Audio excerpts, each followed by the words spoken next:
Hi, everybody, and welcome to Burnout Culture.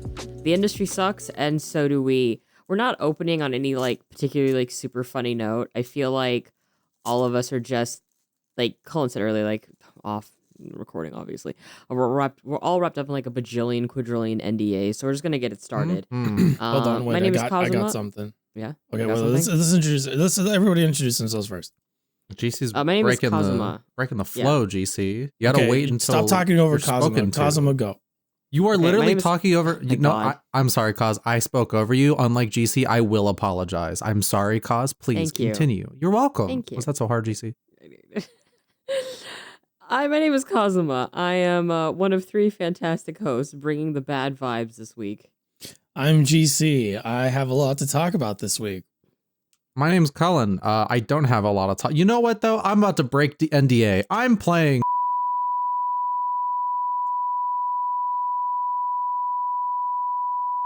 The title on this one's really long. Yeah. Yeah, visual novels. Right. Give me a second, folks. I have a fortune cookie. We're going to read the fortune. This is how we're going to figure out what the vibes of season 2 are going to be. So... Oh God, yes. Sorry. Admittedly, I have been playing games, and it's been these fucking match 3 games on your mobile phone, and I finally cleared level 220, and it feels so good. Anyways, continue. So the fortune reads: you can count on close friends to give you sage advice. Now, I have a problem with this fortune cookie. The point of a fucking fortune cookie is to give me such sage advice. Well, this fortune cookie just told me to go ask somebody else. No, the fortune cookie was trying to set boundaries. It was saying, go to friends for this. We're not friends. And GC was like, but why aren't we friends? I paid him $20. I paid GC crossing boundaries with GC. Fortune cookie. Don't be like GC, everybody. Don't be parasocial. No, I mean, you could if you wanted to, right? What, a blender? What is this blender? Brad Pitt's going to call me back. I sent him so much money. He has to. I paid for his wedding. You what? I paid for his wedding. I paid for Brad Pitt's wedding. And Ben Affleck's. On an unrelated note, I'm getting married soon, and my wedding was paid for by some sucker in Florida. Yeah. You're getting married? An idiot. No. Oh. No. It was Valentine's week, though. It is Valentine's week. Hope everybody has had because it'll be out by then. Hope everyone had a great Valentine's Day. You are all cherished and special. If you're not celebrating Valentine's Day for whatever reason, just know that, hey, someone out there loves you for who you are. Anyway.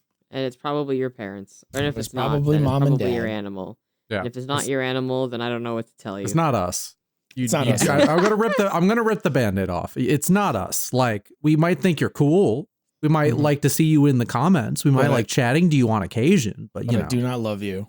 Love's a bit strong. Not romantically, anyway. No. See, I need to warn everyone again that I'm on testosterone, so I'm just the fucking meanest little man alive sometimes. It's okay. So literally, it's okay to be a mean little guy. Literally me. But yeah, I hope everybody has a fantastic Valentine's Day. Remember, it's a fucking commercial holiday. It's no longer religious, so fuck it, whatever. Just go out, eat with your significant other. That's all you gotta do. Or do anything, actually. Because, for Valentine's Day, Jake and I are working on our Arcane cosplay because we're going to the Arcane Cafe on the 20th. And we're going to be couple cosplaying together as the queerbait boys. Nice. So, Not nice? Yeah. I mean, it's fine. I've been sharing progress of my costume online on a place where most people can't see because I have severely limited where people can find me on social media these days. Oh my God. So I went to get a top surgery consultation, right? And my and I'm getting my surgery in August. So you should say get on Cullen's birthday. He'll know. Yeah, I'll get it on Cullen's birthday. Yeah. Oh no. That'll be my birthday present to you. Thank you. Top surgery. Yay. I'm giving out top surgery to everyone now. Who wants some? Who wants a top surgery? And my surgeon was like, you look familiar. Do I know you? And I was like, oh no. And they were like, no. Like, am I related to you? And I'm like, no, we're not related. Oh, you're the little mean one from Burnout Culture. It's my like fifth least favorite podcast. Do I know you? No. Please Maybe don't. in passing. No, I swear to God, I think I've seen you before.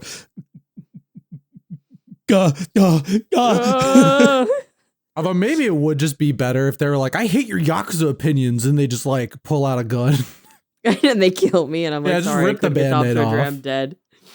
Well, no, they're just like, you're definitely getting top surgery, but not fond of the Yakuza opinions. So, yeah.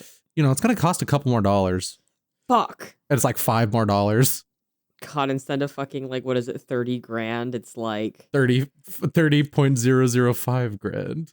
Oh my God. Anyways, top surgery is expensive, everybody. Yes. Especially if you have bad Yakuza opinions. Oh yeah, then they'll charge you double and shit, it's you know? tax. The so, Yakuza tax. Yeah. What do we got today? Last episode. I don't need to talk about my Valentine's Day plans. Oh, okay. What are your Valentine's Day plans? No, go ahead, and then I'll tell you my Valentine's Day plans that I've been keeping a secret. And then I can tell everyone it was my birthday, so I didn't do shit this week. Yeah. I shouldn't laugh. I shouldn't laugh. I'm sorry. No, go ahead. We can share Valentine's Day plans. Go ahead.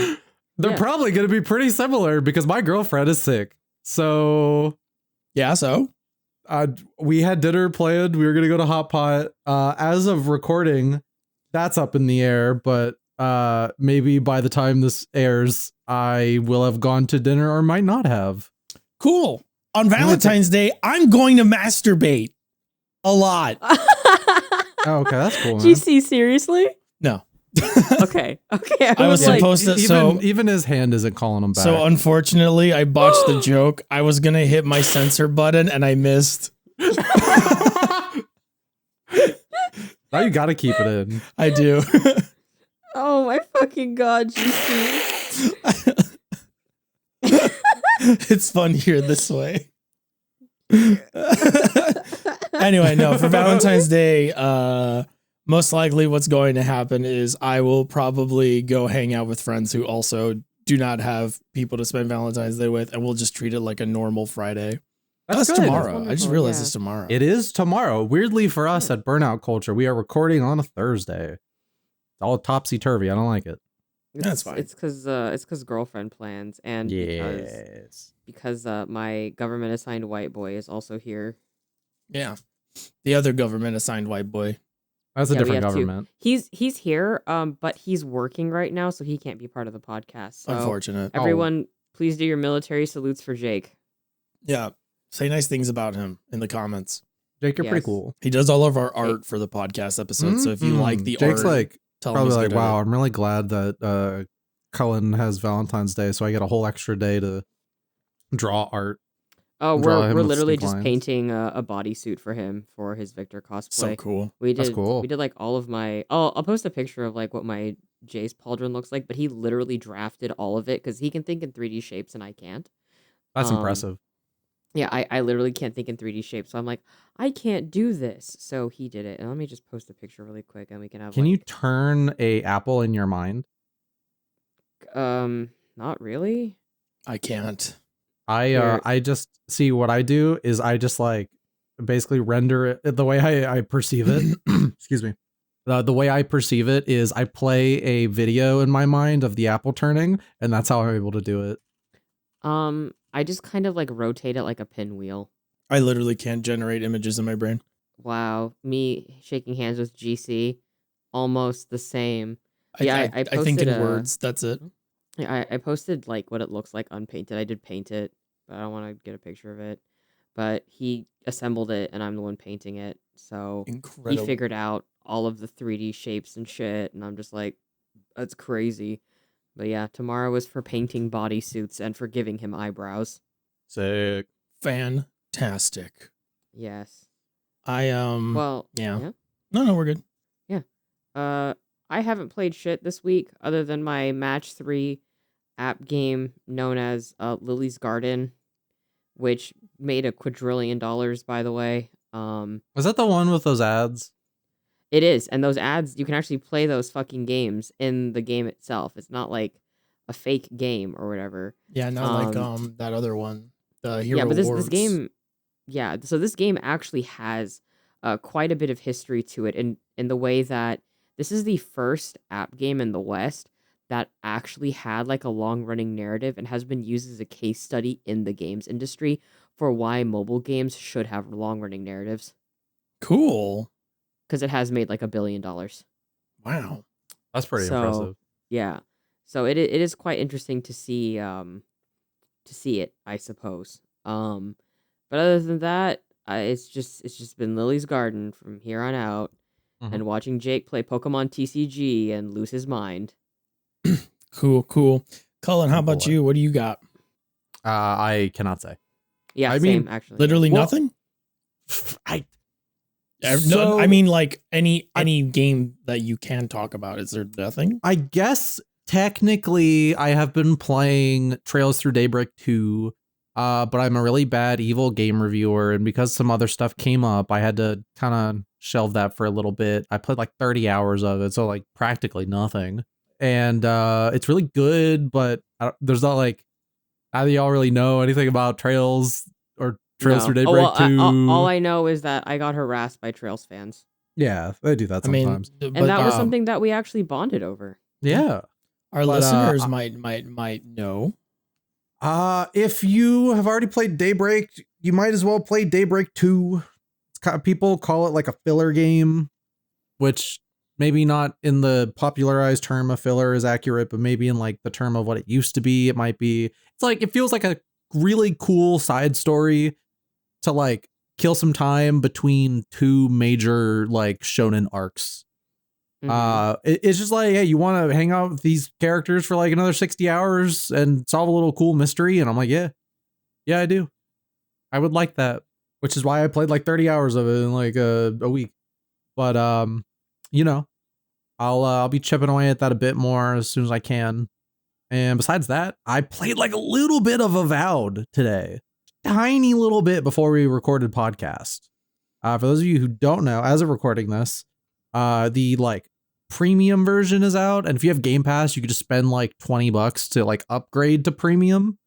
So like I consider that my way to like give Obsidian my money and not just play it on Game Pass, you know? Yeah. So I was playing a bit of the early access of that, and it's fine. Like I don't know how to like this thing's getting a bit like I don't think it's a game for you. I'll put it that way. I don't know. I'm having fun. He's liking it. I played Skyrim when I was younger. That sounds like This Cullen is- liking a video game. I know.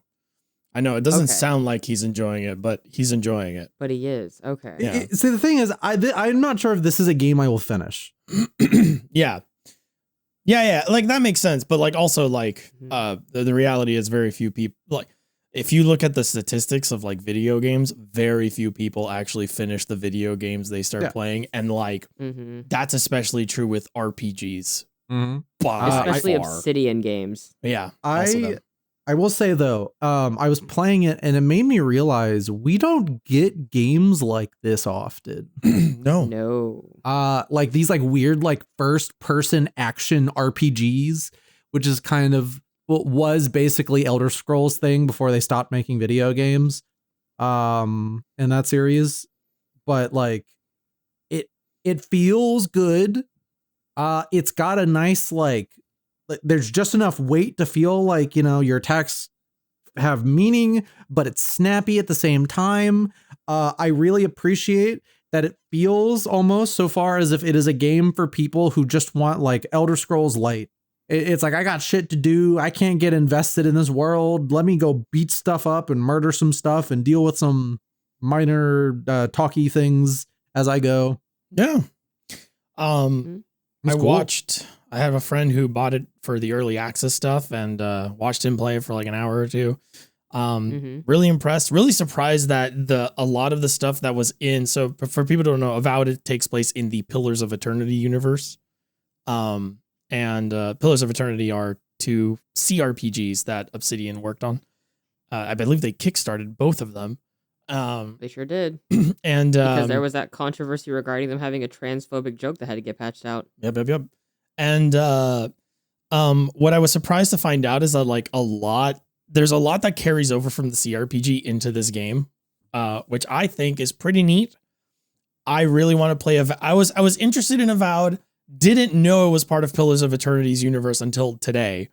Didn't know that it would brought over like some of the systems from those games to it. And now I'm way more interested in playing Avowed. And also the first companion you get, or like the first like person that hangs out with you in your party at the start of the game, is voiced by the guy that voices Garrus Vakarian from Mass Effect. And I love that voice actor, and I think he does good work. And from what I've heard in Avowed, he's also pretty good in that. So excited to play it. I'm looking for a character to like make me feel things, I guess, like design wise. You need an evil woman to step on you. That's what you need. Pretty much. Yeah, that's what you're looking for. Maybe not the step on part, but like stab would be cool. Which I guess I could then say a bit more exciting than that is for our charity stream series, I played the prologue of Dragon Age. It was pretty goddamn good. Oh yeah, you fucking played Dragon Age. Hell yeah. Yeah. I was there and I forgot. You were. I forgot as well, and I was there. We did on my streams Dragon Age, Ninja Gaiden, and Kingdom Hearts 2 randomizer, and all those went really well. Ninja Gaiden 2 is a really good ass game. Don't play it on the hardest difficulty unless you hate yourself. But Dragon Age. I told you. Yeah, but it was for charity. It was for charity. It's for charity. By the way, we hit our goal, folks. Thank you so much to everybody who showed up and donated. We're going to try to go maybe like another week or so. I needed a week off from streaming because we did like 8 hours on that Kingdom Hearts stream.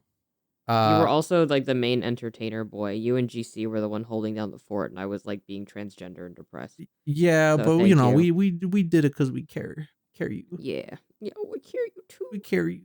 But Dragon Age, right? It's like fucking awesome, right? I will say the very beginning of it, not the best. Like, you do your like special little like unique story for like your background. Yeah, mine was okay. I did the fucking high noble human thing. Human noble. Yeah, human noble. So you did like the most bland, boring one. It was pretty bad. It will get more interesting later. That's the thing. Yeah. Well, and that's the game just continues to get more interesting, which is what I really appreciated. Like, and then you kind of hang out and be a cop for a while, which was boring. You do the cop initiation ritual. You're not a cop as a Grey Warden.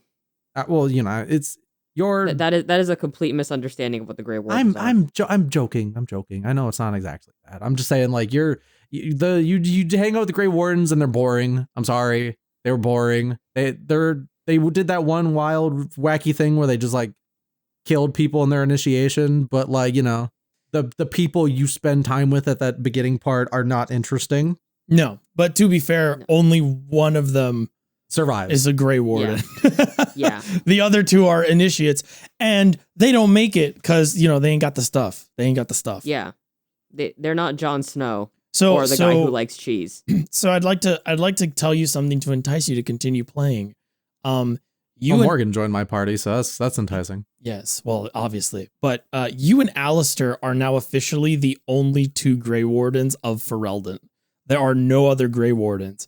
So you essentially are the Grey Wardens.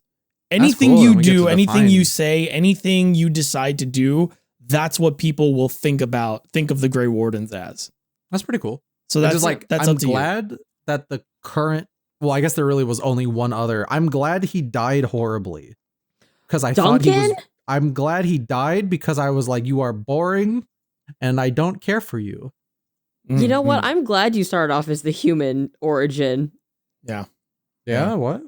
It gives you the license to like do whatever you want and not feel weird about it.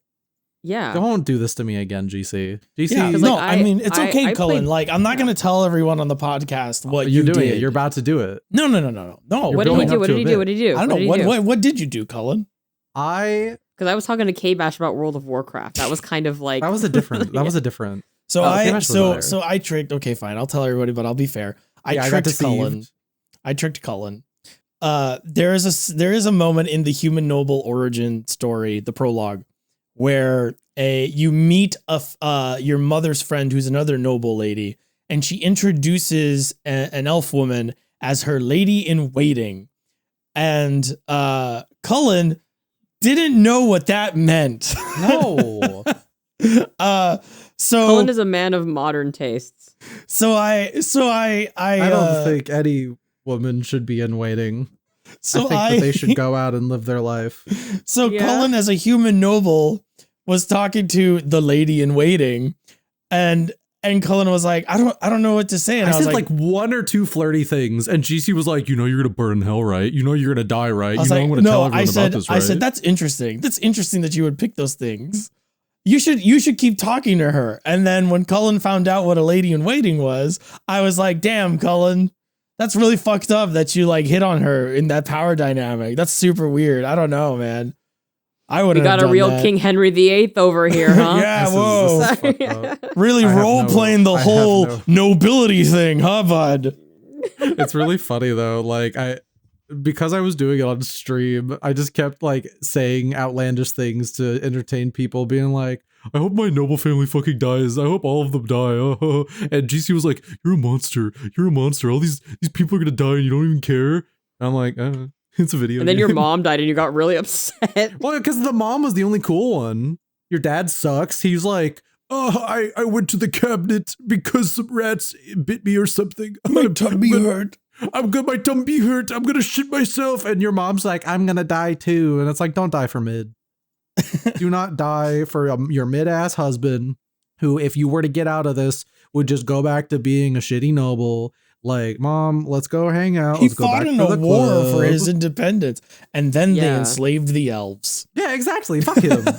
Well, didn't Like- no the elves? So the elves They were were already are enslaved, even yeah. enslaved in Orlais. So Yeah, like, yeah. It was. Yeah. That Well, was let's my get the favorite timeline part. straight here, okay? It's my favorite part. It's the Ferelden's are like, we're indentured servants. This kind of sucks. We're gonna rebel. We did it. We won Anyways, the let's enslave revolution. Anyway, the elves are still slaves. Also, mages go into the tower. Also, put the mages in the tower. It's It, like freedom for us. Yeah, I thought, like, you know, it was whatever. But and then like everything goes to shit like really fast, and you have this really fun like little dungeon sequence, and the story gets really interesting. And then I stopped right as soon as like you get Morgan on the team, and like, you know, really just like it says, all right, go out and have your little CRPG adventure. And I got really excited, and I haven't played it since, but I am invested. Yeah. Yay, I hope you get to play more. It's a fun game. It is very cool. I can't wait to see what decisions you'll make in that game. I have a feeling Cullen will surprise us, GC, but I have a feeling he also won't, if you know what I mean. Mm-hmm. Mm-hmm. No one respect me on this cast. Everyone mean to me. It'll be No one- interesting to see the decisions you make and the exploration of the Morrigan romance from your perspective, because it's interesting. It's honestly like pretty interesting, and you can definitely like analyze the direction that romance goes in a particular way as well. It's cool. It's a little lame. It's great. I love it. It's great. I also romance Morrigan in my playthroughs. Okay. Yeah. Yeah. So don't feel too bad, buddy. You know, I do it too. You know, we're just a couple of guys, you know? It's just a couple of guys doing guy stuff. Don't Oh. worry about it. I'm being tricked into doing bad things in a video game. Yeah. Anyway, so besides Dragon Age, well, I guess Ninja Gaiden as well. Yeah. You like Ninja But, Gaiden. that was Ninja kinda it. Gaiden. Yeah. Last episode, I didn't get the chance to really talk about any of the games that I had been playing, because we were going on for a while. I actually, in between last episode and this episode, I kept playing every single game I was playing from last episode, but also I added a new one to my list, and I am very excited to talk about all three. I'm not going to go too Oh, long God, yes. on all of them, but I want to talk One of about the these is first a game one. that will change your life forever. One of these is a game that will change your life forever. and the other two are third-person action games. Yes. And I want to first, I guess I should first talk about this one. I have been playing a delightful simulation game that some of you might know called Hello Kitty Island Adventure. Oh, One yes. of the greatest games of all time. One of the best games of all time, and also a really good argument for Animal Crossing on the PC. Not in terms of like, oh, they should port it to PC, but I mean that kind of game can definitely be done in the same style, the PC platform, without having to add a bunch of the bullshit that a lot of these games that are trying to be Animal Crossing on PC do, which is throw in way too much crafting, way too many survival elements, way too many like gamey stuff to it.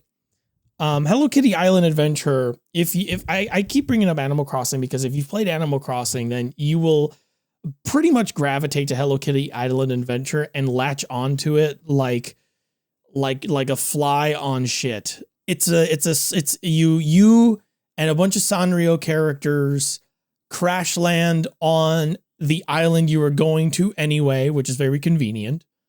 And through a series of events, you have to solve the island mystery, which is the island is supposed to be like this huge resort getaway location with a ton of attractions and stuff to do and whatnot.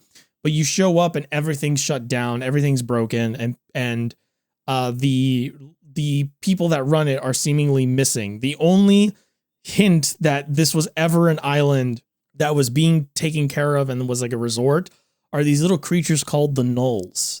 And the gnolls are just little helpful, little blobby dudes. They just walk around, they hang out. Some of them just chill on the beach all day, which is kind of nice. And you can do a few things with the gnolls, but basically the whole game plays like Animal Crossing.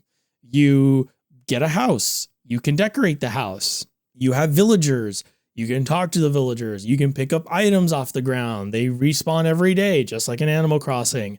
You can buy furniture, just like in Animal Crossing. You can buy clothes, just like in Animal Crossing. The difference between Animal Crossing and Hello Kitty Island Adventure is that Hello Kitty Island Adventure actually has a progression system besides just spend X amount of money to get a bigger house.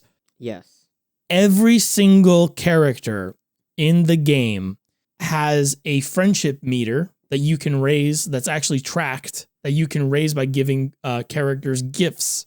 Giving characters gifts raises their friendship level. When they hit certain levels, you unlock quests. Sometimes they are directly story quests. Sometimes they are literally just quests specific to that character. This creates a really interesting dynamic where different characters can unlock quests for other characters. Meeting friendship levels for multiple characters will unlock a quest that involves all of them. Doing those quests will earn you new tools, which don't break. They are just permanent. You use those tools to unlock new areas or harness new items or collect new things or do new activities on the island. And that can unlock new characters and new quests for you to do. There is a crafting system in Hello Kitty Island Adventure, but all of it, everything you make is either for a quest, to give to an NPC, or to put in your house. Mm-hmm. There is no money system in the game. So you don't make bells like in Animal Crossing. You get bells. No, you collect shells on the beach and that helps you buy beach themed furniture. You collect, I don't know, mushrooms in the swamp area and that lets you buy the spooky furniture when it's in rotation. And just like in Animal Crossing, the game behaves on a real world clock. So you have a limited number of gifts you can give someone every day. And then the day rolls over and then you can give them more. Items respawn. Events that are in progress will continue. Sometimes you have to wait a day for after you beat a quest for the next step in the quest to unlock. So it's all very familiar. If you play Animal Crossing, it's all very familiar. But it's really nice to have a slightly, like I was complaining earlier about Animal Crossing games on PC being too gamey, too gamified, right? What other ones? Dinkum. There's one called Dinkum that's like based on it's like Australian. Like it's supposed to be like an Australian game or whatever. Dinkum. There's what's that one that's it's voxel, but it's a different kind of voxel. There's that really bad one that actually has the animals in it, but it's fucking terrible. I know what you're talking about. It's like really like it looks like Animal Crossing, but it's not. It's very uncanny valley Animal Crossing is the problem. Like it's like if Animal Crossing was like a weird, like scary thing. I can't remember it, but there's that one. There's a new one that I haven't played too much of, but I would like to try to keep playing, called Amber Isle, where you play as dinosaurs and it's dinosaur themed. And I actually played that for a little bit and I quite liked it, but I didn't like stick to it because there was other stuff going on. But things like that.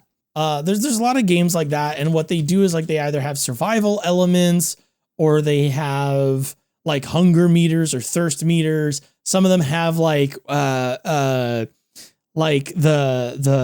like a combat system and stuff like that, and those definitely have their place. I'm not saying that I'm not interested in those kinds of games, huh?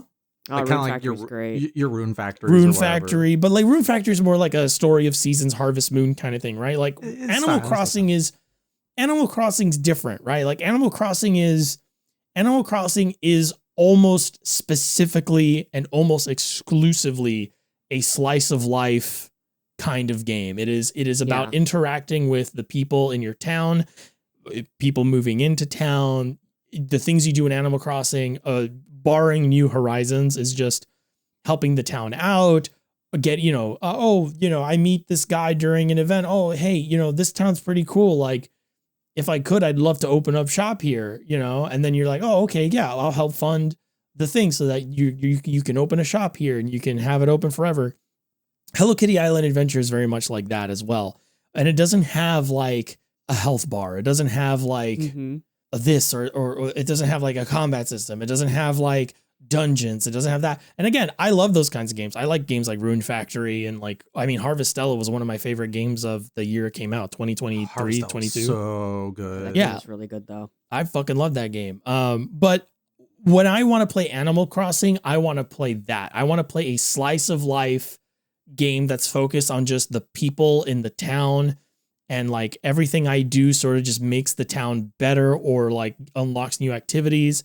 And Hello Kitty Island Adventure is the things that I feel are missing from Animal Crossing. And one of the things that I feel has been missing from Animal Crossing is things to do when you're not advancing the story, when you're not doing like the main objective, so to speak, that are still fun to do, that are still interesting, that still facilitate you becoming acquainted with the space you're in. Animal Crossing kind of struggles to do this because it generates a map, but I feel like they could still do this. It's not that hard. Hello Kitty has secret areas you can unlock that are puzzles. It's every room is like a puzzle room, and they're like Breath of the Wild puzzles too. I was watching you and Jake do this, and some of the shit's actually pretty complex. Yeah. It was kind of seeming to me like you were saying this Animal Crossing, but you kept describing things that felt very like Breath of the Wild-y. Yeah, which is cool. Yeah, and it's cool because like you could totally do those things in that style of game. You can find things on the island. You can find these little ruins in the island, and like you solve a puzzle. And you get either a piece of furniture that's like themed to the area that the puzzle room is located in, or you find like crafting plans to do those things, to like make them, or you find like materials, like bonus materials that you can use. And like, that speeds up stuff because you're no longer waiting for the daily reset or whatever. But that's not all, right? Like when you do certain quests, you also unlock more of those ruins. You also unlock the ability to open more of the doors. So there's sort of like a reason to go out and explore before you go do the next main thing. There is, when you like, for instance, I did all of the island mystery quests. There's or most of them. There's an island mystery category of quests that you can do, right? And all of it is like restoring areas on the island. One of the first ones you can do. So when you get to the island, right? Pom Pom Burin, which is one of my favorite Sanrio characters, He's in a That little boat. fucker. Huh? That little fucker. I love him. Did he's a little you see bastard. the new bit of merchandise coming out for him? No. The fucking funeral vase for Pom Pom Pudding. I feel like I don't know nearly enough Sanrio characters, so I'm just like nodding. Pom Pom Purin is the yellow dog with the brown head. The only one I know is... you can also get a cinema roll urn as well. He's got a butthole. Oh, I know that thing. But I don't know any of them by name. Like, I know Hello Kitty and, like, that guy GC was telling me about. I think his name's, like, Big Smokes or something. Big Challenges. No, it's Big Smokes. Oh, God. I love Big Challenges. But yeah, when you die, Cullen, we can put you inside of one of these Pom Pom Pudding urns. It's a cremation urn. That's fucking wild. Fuck it, why not? So, like, so for instance, Pom Pom Purin is he's in a dessert boat, right? And that's where he hangs out. And it's an ice cream shop. Like, you can help him make it an ice cream shop by repairing the ice cream machine that's there. And and when you do that, he changes his outfit into like a little diner outfit, and he changes he's wearing like a brown hat on his head because he's supposed to be pudding. So like it's like a flan, right? So he's like beige or yellow at the bottom, and then on his head he has like a caramelized like top. And usually the way he's designed is that they give him like a little hat or to show that. So instead, when you open the dessert shop, he puts on like a diner outfit, and then he replaces his caramelized hat with a chocolate ice cream cone. And it's very cute and it's adorable. But the boat is like lopsided in a dried up like lake. Like it's just like on dry ground, and you're in an area called Gemstone Mountain, and everything's like arid and dusty, right? You can meet Peckle, which is another Sanrio character, and Peckle loves to dance. Eventually, once you become close enough friends with Peckle, he'll tell you, hey, listen, come with me to this building. And he shows you like, you go into a dance hall, and he's like, check this out. Like, these are animatronics. They literally like, they start up, but then they don't play anything. There's no sound coming out of them. We should fix it so that we can like get music to play in the dance hall. And you can go do quests to do that, right? And if you fix the dance hall, right, I think it's every Friday, all the characters on the island at night will go to the dance hall and they'll all dance together. And there's little events like that. It should be noted that Hello Kitty, even though it uses a real world clock to do daily resets, the in-game day-night cycle is 1 hour per in-game day. So there's still a day-night cycle that's hourly, and then the game just uses your real-world clock to track progression and item spawns and stuff like that, and like gift giving and whatever. So you can still enjoy all the activities of the day on the day you play it, even if you're not logging back in 12 hours later to do nighttime shit, which I really like because the game also has like fish and critters that only show up at certain points of the day. It was so funny hearing you initially talk about this as you were playing. Just like Mom was like, fucking Animal Crossing, never let me do this cool shit. Fucking, goddamn Animal Crossing. Fuck. Like there's so many things that Hello Kitty Island Adventure just does that for the longest time, whenever people complained about that, like not being able to do that in Animal Crossing, people would be like, oh, well, like, how would you do that? Like, how could you even make that work? And it's like that. You could just do it like that. And then like, you can also restore the lake that Pom Pom Purin's boat is in. And when you do that, the boat is now sitting at the top of an oasis. And like, when you do that, the oasis actually gets green around it and it starts spawning new items for you to collect there. And like, so like suddenly it's like, oh, I can only collect like 7 coconuts a day because coconuts only spawn in the seaside resort area. Cause that's like an area with like palm trees and stuff like that. But when you restore the oasis, now the oasis has palm trees and now the coconuts grow there too. So now you get even more coconuts. And like by doing stuff in the game, the world starts to like get more active and more like pretty and stuff like that. Like you can open a comedy club. So on Saturdays, everyone goes to the comedy club. And then if you progress the story far enough, Retsuko and Hangyodan, who runs the comedy club, they start doing like comedy duo nights where they do jokes together and you can participate in the jokes. Wait, Retsuko, like from anime? From Agretsuko, yeah. Yeah. She's in the game. Sanrio? Yeah, she's a Sanrio character. Yeah. I'm so out of touch. Yeah. And she's great in this too. you can do all this stuff in Hello Kitty and you can do so much of it in such a small amount of time. Like I'm almost at the end of the game. So like I'm almost late game and I've only been playing for maybe, I don't know, a week, 2 weeks, if that. And I haven't been playing every day. And I don't know if this was the case back when this game was out on mobile devices and Apple Arcade or Apple TV or whatever it was on. That was like a Apple TV, Apple phone game. Yeah, it was just exclusive to like Apple products. But like Fantasian come to a real platform and started sweating. Yeah. It's crazy how like not to cut you off, but that entire era of game where they were trying to push Apple like TV for a second, like just that's just all those are just gone now unless they were able to like somehow get ported. Like they Platinum made a game on fucking Apple TV and that's just gone forever. They did? Yeah. Some like samurai game. Fuck if I know. Oh, okay. Oh yeah, LA's got a flash flood warning. People are getting evacuated. Oh geez. Yeah, I think they've got like a hurricane or something or a severe thunderstorm, but that's pretty bad for an arid place like California. Yeah. Oh shit. Yeah, actually hold on. I got a really good image of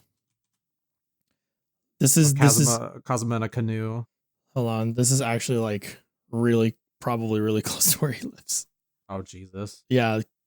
I'm sure wherever he lives is like in the zone thinking about it. Anyway. So yeah, so like I'm playing Hello Kitty and I'm like, man, wouldn't it be cool if you were playing Animal? Like a lot of people like it doesn't sound like what I'm describing is any different from Animal Crossing, but let me put it this way.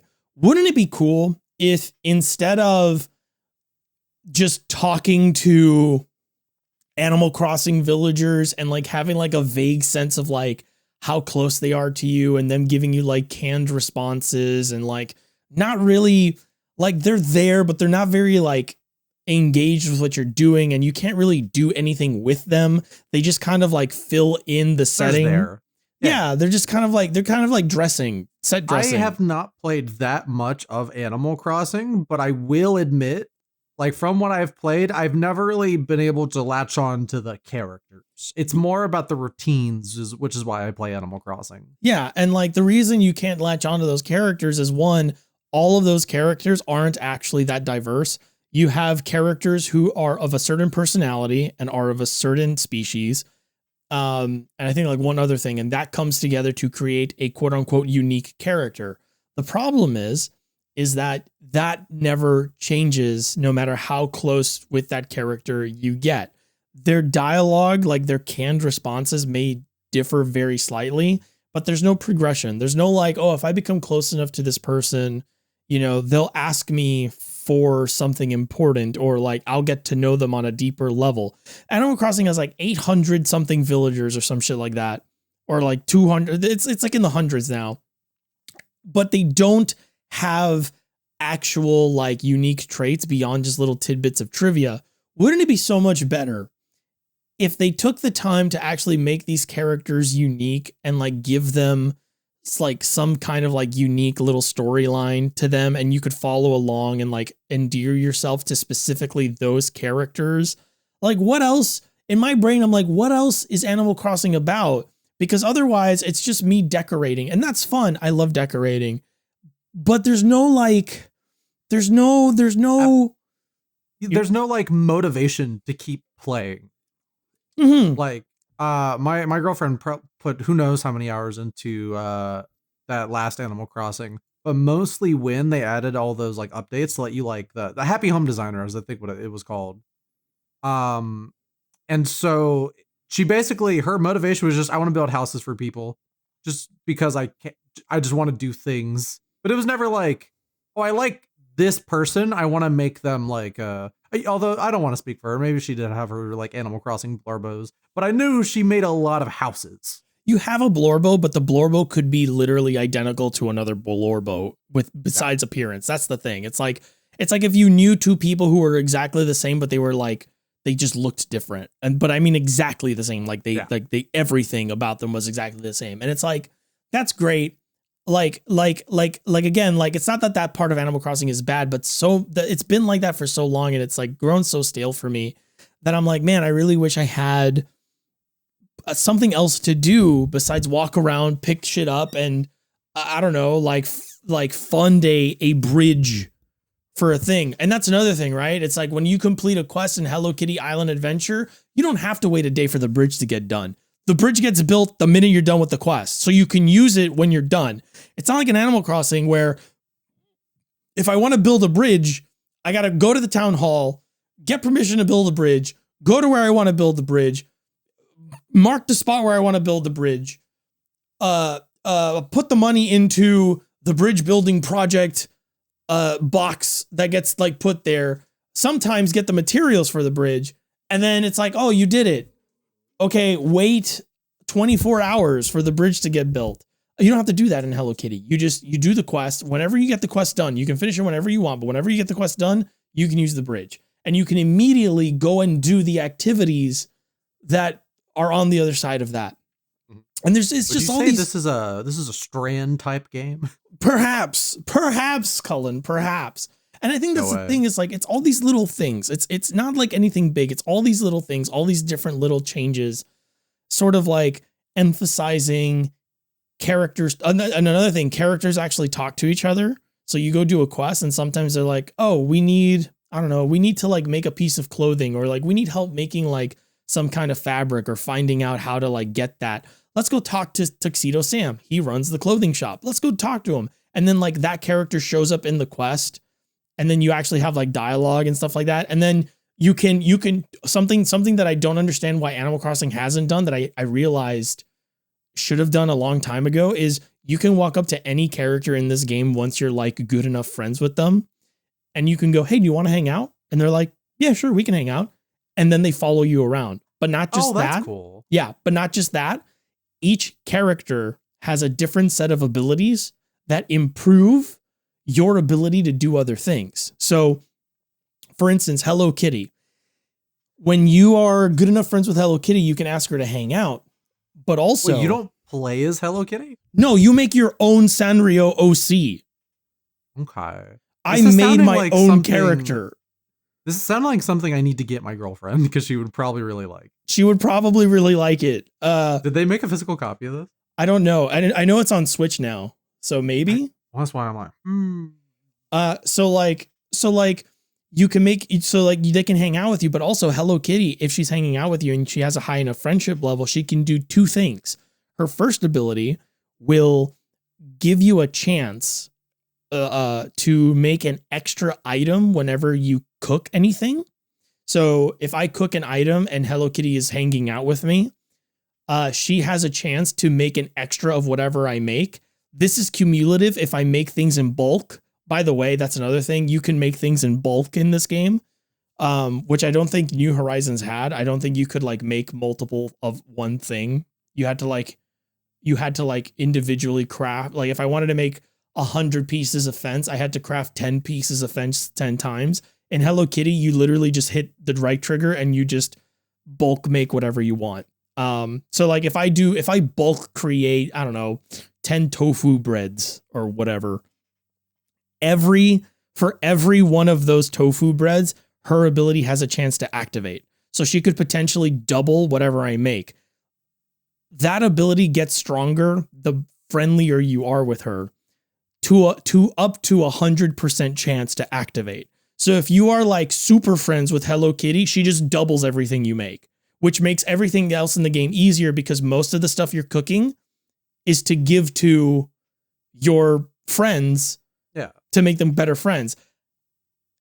Speaking of which, her second ability is that as long as she's hanging out with you, any gift you give another NPC, including herself, will give you more friendship points with that person. So as you become closer to all the people on the island, you start asking them to hang out with you. So you go do things together and it's better for you to do them with. So I hang out with Hello Kitty to give the gifts to all my friends, right? And then the game also has like races. They have like island challenges, and it's literally like a checkpoint race. You step on a button, it throws out a bunch of items, and you have to collect all the items as though they were checkpoints in a race, and you have to get there before the time runs out. When I do that, I hang out with Purin, because Purin gives me 5 extra seconds for every race, right? If I want to like walk around the island really fast, I get Pochaco. Pochaco raises my walking speed. If I want to swim around really fast, I go hang out with Hangyodan because he increases my swimming underwater speed to like double whatever it is. And it's like super fast and it makes the game easier. And like, it's a game about befriending people to get something out of them. yes, of course. And like, I like the way that this seems to be. Yeah, no, like that's real life. And like as you are becoming friends with people and as they start hanging out with you, you start like working with them to go do things and you're doing all these quests for them, but also they're helping you like do those things. So it's like the game doesn't like make these characters do things for you, but it's like, oh, I started a quest where I need this amount of item. Let me go get my friend who's really good at helping me get this specific kind of item and they're going to help me. There's no story there, right? There's no like hard-coded storyline for that. But now I have my own storyline of that. Now my friend is following me around and we're doing it together. And when I go back to do the quest, my friend is going to be in the cutscene with me. My friend is going to be standing there. We're going to be part of it together. We're going to be doing stuff together. And like, I'm sitting there playing Hello Kitty Island Adventure. I'm like, why the fuck is this not in Animal Crossing? Why? You have over 100 different villagers and I can't remember the name of a single one of them right now. Like I can't even remember like a single specific unique thing about any of those people. And then Sanrio gets a developer to just make this fucking Animal Crossing gacha clone, or not a gacha game. It's just a mobile game with like daily limits or whatever. But like, they make this fucking Animal Crossing clone that's almost ostensibly the same thing, because if it's a game that has daily limits and that's the only part of it that like makes it feel like a mobile game, guess what? That's Animal Crossing. It just has daily limits for everything. Right? And like, it's so much more fun. Like I'm so much more engaged. Oh, you can unlock visitor cabins. So like other Sanrio characters that aren't like the main cast can come visit. And in order to get them to visit, you have to decorate all the cabins with different like requirements. So like Mimi, which is Hello Kitty's younger twin sister, she wants like 5 pieces of Hello Kitty furniture in her cabin before she comes to visit. So like now I have a cabin for her, and it's like it's just all the Hello Kitty furniture pieces decorated in a space, and it's like, oh, that doesn't like, and that's fine because you can upgrade the cabins to have more rooms where more visitors can like hang out in. And if they visit often enough and when they visit, they give you an additional daily quest with an additional reward. And when they do that, if you do that enough times, they can become so close to you that they're like, I'd really like to stay on the island actually. And you can be like, yeah, just stay in the room you're in right now. And they will, and they just won't leave. And you can just collect all the visitors now. And like, there's like, I didn't. New Horizon or whatever have like a limit on how many people you can have. Yes, there's a limit to how many people in town you can have. Like I think it's like 10 villagers or something. It's like 10 or 12 or something. But it's so nice to be able to like, I didn't have to spend money on a new house for that character. I didn't have to like do that. All I needed was an item that you can get as a daily reward, and like granted there's limited of those, but all I needed was a cabin that was open. And then I could decorate it however I want. I didn't even have to decorate it for the visitor. If I wanted, I could just have multiple cabins with different decorations just because I wanted to decorate them different. But you also have your own cabin that you can decorate any way you want to. And like the decoration system, the furniture, there's a lot of different furniture, but it's heavily themed. And that's like my only problem is that it's very heavily themed. It's not like different like subtle style changes like in Animal Crossing. But like, the core gameplay of Island Adventure is so strong for that kind of game that I'm shocked. I'm absolutely shocked that they did not market this and put this on multiple platforms when it came out. Like I am shocked that this came out as like an Apple exclusive, like mobile game styled thing, because now that it's on other platforms and they've made some changes to sort of reflect the fact that they're not really doing like the mobile thing anymore. Yeah, no premium currency, I hope. There is none. Oh, thank God. There's none. You can't like, to my knowledge, I haven't been able to like find a button for that. It hasn't been like, to my knowledge, it doesn't exist. And I would have noticed it by now if it was there. So apparently the physical copy on Switch comes out next month. some like deluxe edition thing. So yeah, so the deluxe edition just gives you a bunch of items that helps you get past the daily reset. So it just gives you items that lets you respawn items and refresh the gift limits on the people on the island. I kind of wish that they just put out a normal edition for like 40 because that's what the game's worth. But it's 40 on PC. Yeah, but it's one of those things where it's like, well, we'd like to just sell it a physical copy for 60, so make it the deluxe edition, I guess. Exactly, yeah. Which is a bit but you know. Yeah, and that definitely sucks, but like yeah. On the bright side, I think if you get the deluxe bundle, you get like a ton of the seasonal stuff right away, so you don't have to wait. You don't have to like wait to do those events like all year round. They'll just give you a bunch of it so that you don't have to like play the game 365 fucking days a year to actually get to those things.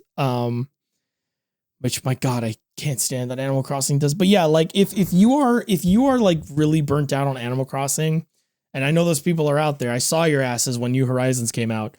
Like if you're like really tired of the way Animal Crossing what Animal Crossing has become, play Hello Kitty Island Adventure. I genuinely believe that Hello Kitty Island Adventure is how New Horizons should have handled its crafting system, how it should have handled some of like the puzzle stuff that it tries to do and fails miserably at doing. I haven't even like talked about everything in that game yet. Like there's so much there that works so well together. And like, granted, like I'm sitting here and like, I haven't even mentioned like the fact that there's like an in-game achievement thing where you get rewards for doing certain things. So there's incentive to go out of your way to like engage with activities that you wouldn't normally do. So I really like that that's become more of a thing, especially like, cause I feel like it started as a kind of way to like, when like games from like when achievements became a big thing on the, your PlayStation and Xbox consoles, and some of those games started getting ported elsewhere. They wanted to like basically reward players on those platforms for doing those things by giving them in-game rewards. Yes. But that's kind of just carried over just in general to like a lot of just normal game design, which I think is really cool. Like Daybreak has an achievement system in game where you get little like items or EXP or stat increase things just by doing activities in the game. And I always think that's really fun, especially because like the rewards are always like little small things. Yeah. And so like that's like cool shit. Yeah. And in a game as like casual as Hello Kitty Island Adventure, those rewards actually help you make decent progress. Like they're considerable rewards because the game is so low to the ground that anything you get from that sort of thing is like way better. It's like actually impactful in some way. I got a brand new outfit for collecting all the Gudatamas or whatever. And I was like, oh shit, like it's a brand new outfit. Oh crap. It's a really fun outfit. I like this. Like I can actually mix and match with this, whatever. And like that's really good for those kinds of games because that's what you're playing those games for. And it all kind of feeds back in and it's just like, it's just so good.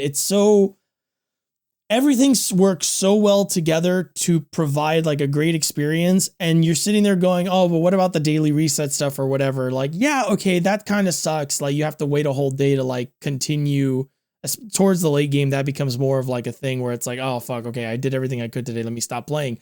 But I literally have been playing this game for 2 weeks. I'm almost done. Okay. And also every time I play Hello Kitty Island Adventure, I'm playing it for like spans of like 6 to 8 hours. So like I'm running out of things to do because I'm putting way too much time into it. And like that's like the key difference with Animal Crossing, where it seems like the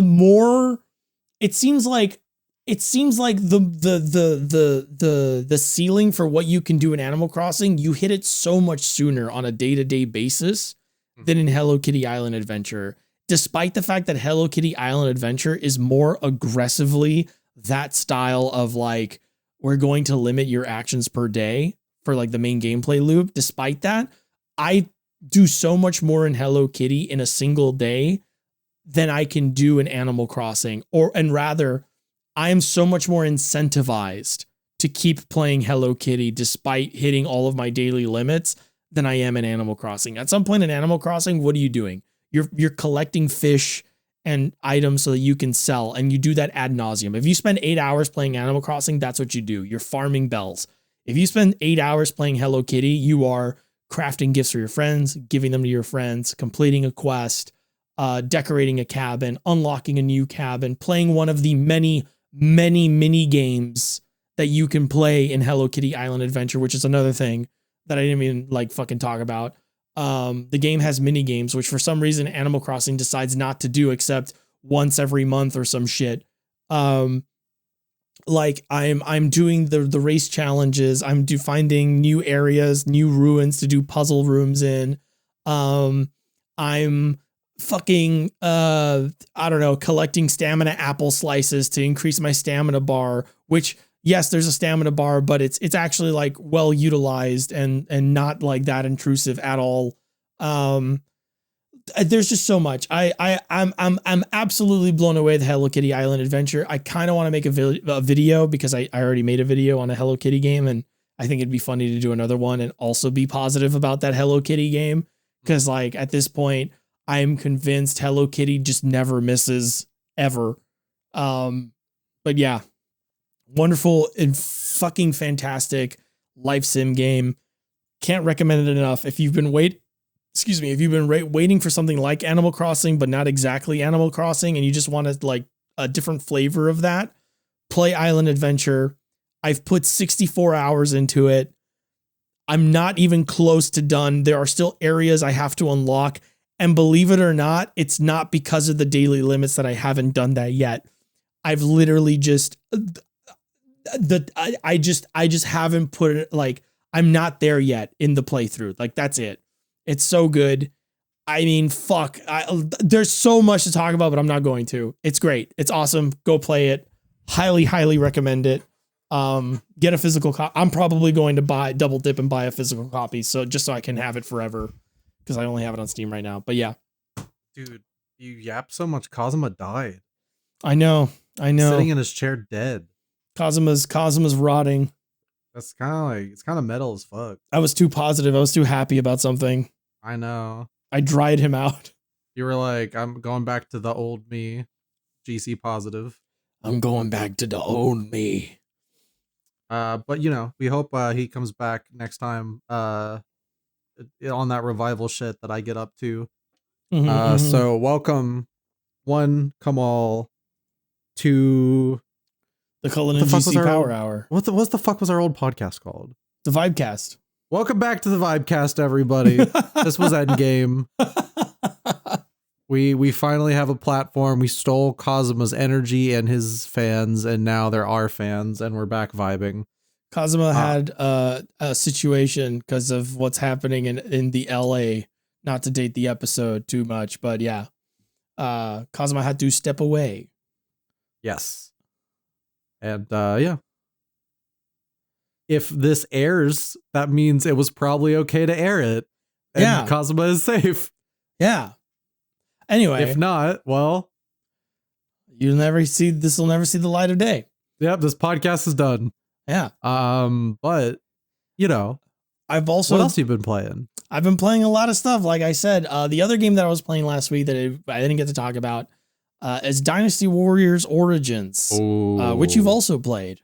Yes, I have played that. The game good. You've played 6 hours total according to Steam. Probably a little more than that for various reasons, but I've put in, as of right now, I've put in 50 hours into Dynasty Warriors Origins as well. Okay. I think this is Omega Force finally taking everything they've learned making licensed spin-offs and putting it into a Dynasty Warriors game proper in a way that is very satisfying, in a way that is very approachable, in a way that is very entertaining and engaging and interesting. For people that aren't like too familiar with Dynasty Warriors, I call them Musos. That's like their only GC does this. Only I do it. No, it's a niche term. It is a term you've probably heard it before. They call them Musos. A Muso game is basically a 1 versus 1,000 game. more retro, it's like a hack and slash, but like the old school hack and slash, like the real like shit of like push button, push button, push button, push button, push button, push button, push button, look behind you, hundreds of bodies dead. It's that kind of game, but it's also got some strategy elements to it. You have a map, you have objectives on that map. You have 2 factions, sometimes 3, sometimes 4, where everybody's has like a different commander and like different officers that go across the battlefield. And if your commanders die, you lose the mission. And the goal is to usually defeat the enemy commander or take over an enemy base or do some certain thing on the map in order to succeed. And in between all of that, the game just throws like hundreds and hundreds and hundreds and hundreds of like jobber enemies that are faceless, and they die in like 2 hits, and you carve through them, and it feels so good. And Dynasty Warriors Origins, Dynasty Warriors is kind of known for that, right? And Dynasty Warriors Origins does something that I don't think a lot of Dynasty Warriors games have done in a long time, which is refresh people's minds on what exactly the story of Dynasty Warriors is. It's based on the romance of the 3 kingdoms. You've heard that term before. Of course. It's 3 factions. It's sort of detailing the fall of the Han Dynasty in like historical fiction China. If I remember correctly, the book that Dynasty Warriors bases its story on is in fact fiction. It's not real. It's like it's like an account of like certain events, but if I understand it correctly, it's actually historical fiction. It's not necessarily all true. It's like a fantasized version of what happened. Yeah. There's literally like magic shit going on in this. Yeah, that you have like magicians and stuff like that, and you have like stories of like Guan Yu being like a guy that literally cannot be beat or whatever. And Dynasty Warriors Origins puts like a player character into the story, and your job as that character, like your character's thing is you essentially are a guardian of peace, and what you have to do, what you're tasked with doing, is bringing peace to the land. And the way that you do it is by choosing one of the many lords, one of the many factions in the game as your chosen hero, as the person you believe will bring peace to the land. So the game has like multiple endings. You have multiple factions, multiple storylines. You have multiple endings within those storylines. And it's very good because you begin the game at the origin of the story. And because I've played Dynasty Warriors for a long time, and for the life of me, I did not know why the Yellow Turbans, which is like the prologue faction that everyone fights. I don't know. I had no idea what their deal was. I learned just now playing this game that the Yellow Turbans were literally the first faction to rise against the Han Dynasty. And they their uprising sets in motion the events of the game. Their uprising is the reason why all these officers that helped put them down start going, oh, things need to change. Oh, I need to like... I can get in on that. Yeah, I can get in on that. I can do this. And like, it's sort of like the inciting moment. I'm thinking coup for lunch. Anyone want some coup? And it's literally like, it's not all that. Like, there's also like, there's other events that lead up to basically people vying for power, but it largely has to do with the Yellow Turbans rebelling, and then a bunch of other rebellions start springing up everywhere. And then Dong Zhuo does like he tries to do like a coup, and then you put a stop to Dong Zhuo, and then everyone's like, it's not a real coup. And then everyone's like, what do we do now? And it's like everything's kind of like chaotic and nobody knows whatever. And like literally all of these people are just trying to like retain or maintain control over their like respective dominions. And then things kind of like go nuts because like one guy ends up having the Imperial Seal.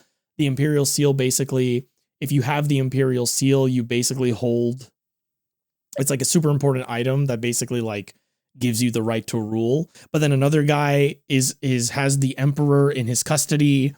And then another guy is like literally like the governor of like whatever. And he's like, you know, he doesn't have anything, but like he realizes that these two things being separate is like really bad, and he wants to kind of like put a stop to like both of these other factions' vie for power. It's really cool. The gameplay's really great. It feels very snappy.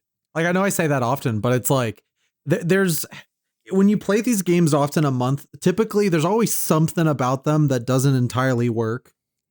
See Hyrule Warriors' weird block button. Yeah, there's just like so many of them, and they're all good games, but there's always just like something holding them back. But I was playing this and just being like, oh, I'm getting into the flow state, and I'm like turning my brain off in that good way where I'm just letting the buttons get pressed and just reacting. But it's also like, it's just difficult enough, you know? That's another thing I always worry about when I play these games is after a while, am I just mashing my buttons and then winning the battles easily? But like with this, it's just like, it's kind of just the ideal Muso game, at least for me. I couldn't agree more. There is an actual parry button now, so you get rewarded for perfect dodging and perfect blocks. You can, something that really bothered me in other Muso games that this does not have is you used to get locked into the animations you were doing. So you would be doing like an attack and then it would be really elaborate, but then an enemy would be charging up an attack and you'd be like, shit, I need to get out of the way, but you can't because you're in the middle of doing an attack. This game lets you evade cancel. This one lets you parry cancel. So I could be in the middle of a really elaborate animation, and if I parry at the right time, I will parry the enemy's move, even if I'm in the middle of like doing some crazy shit, and it'll do the parry stuff. And that's super important because it makes combat feel just as fluid on defense as it does on offense. Because Muso feels very good when you're being very aggressive, when you're playing very offensively, right? It feels good. It feels good. It has very basic combos, but like they're all super good, and like you familiarize yourself with weapons very easily, or in other Muso games cases, characters very easily, and everything just kind of flows really well until you have to stop attacking. And then Muso games start to feel like shit. Because you're either standing around trying not to get hit by other enemies, or you're trying to hit other enemies so they don't hit you while you're waiting for the enemy you want to fight to be open to an attack, or you're just getting the shit beat out of you, you know, because you stopped attacking, and enemies will swarm you if you stop doing that. But now you actually have typically you'll be in this, like, again, the flow state. And as soon as your momentum is stopped in like any of these games, it feels like one of the worst things ever made. It's awful. It's absolutely awful.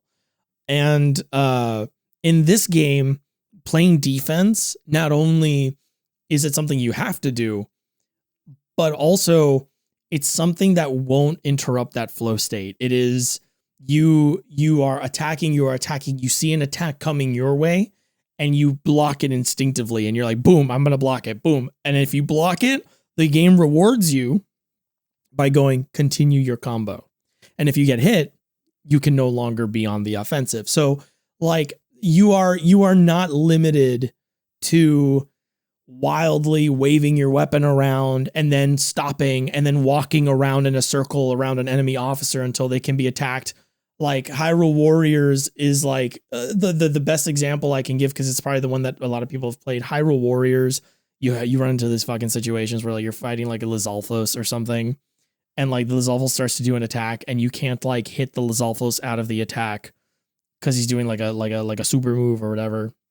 So your options are stop attacking and evade, which you can't do if you're in the middle of an attack, so you're gonna get hit, or block the attack, which you can still take damage from if I remember correctly. Or you can circle strafe the enemy until the Lizalfos' attack completely plays out, like the whole animation plays out, and then his little like stagger meter shows up, and that's when you can start attacking him again. In Dynasty Warriors Origins, you can see an enemy officer charging an attack in the middle of your combo. You don't care. You keep going.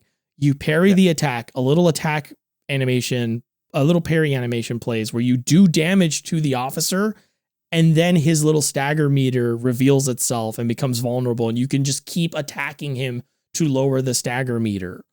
So like there's no, and then you have battle arts that you can use to like attack the stagger meter, even if it's not up. So like you can combine those things. So one of the things that I like to do is I like to attack with my regular combos. And then once he recovers from the stagger and he hides his little like meter, so I can't do damage to his guard anymore, I'll use a battle art that can still do damage to it. And sometimes you can overpower an enemy so that they lose their balance and you can like reveal their stagger meter that way anyway. The game has so many cool little things like that going on. And there's so like, and when you get a game over, you can like rewind to a different point in the battle. You don't have to restart the whole freaking battle, which is so nice because some of those missions take a long time. And the times in which you can typically like, revert back to, it's pretty generous without like, usually it's like just giving it to you. Usually it's like when an event happens in the mission. So like, usually it's like, if a character is programmed, like when Lu Bu shows up, right? I still haven't met him. I can't wait. When Lu Bu shows up, if you fail the mission where you're supposed to run away from Lu Bu, you can just reload to the point when he shows up instead of having to play like the first 8 minutes of the mission where that's not the point of the mission. You can just go back to the point that you failed. But you can, by the way, if you realize you buffed it, you can just if you restart really at the very beginning. you can just do the whole thing. Yeah. Yeah. Another thing that I really like about Origins is that a lot of the Muso, and this is going to be divisive for some people, for veterans, a lot of the stuff about Muso games that you may recognize aren't unlocked until after you complete one of the storylines. So the game's really good about introducing new weapons to you. I think by the end of chapter 3 or 4, I had every weapon in the game except for there's a weapon. What's your favorite? Oh, they're so good. I was a basic bitch and I just used my like normal sword. Sword's actually like a really good option. Sword's like one of the best weapons in the game because it's very good. Like it's very versatile. It's an all around weapon that's like really, really good. And the combos for sword are oh yeah, they feel good. They have really high utility as well. Gauntlets are good. I like gauntlets a lot. And Crescent Blade, you haven't unlocked it yet, but Crescent Blade is a weapon where the heavy attacks can be chained back into normal attacks. And the weapon is designed to be an infinite combo maker. So you can just press normal, heavy, normal, heavy, normal, heavy, normal, heavy, normal, heavy. The attack never ends. They all like flow into each other. They all chain together. The more damage you do with it, it upgrades as you're using it. So you have level 1 upgrade and level 2 upgrade, which changes the nature of certain attacks and extends your combo. So your special combos like your L1 triangle move or your R2 triangle move, those kinds of moves will be affected by the upgrade level of the Crescent Blade.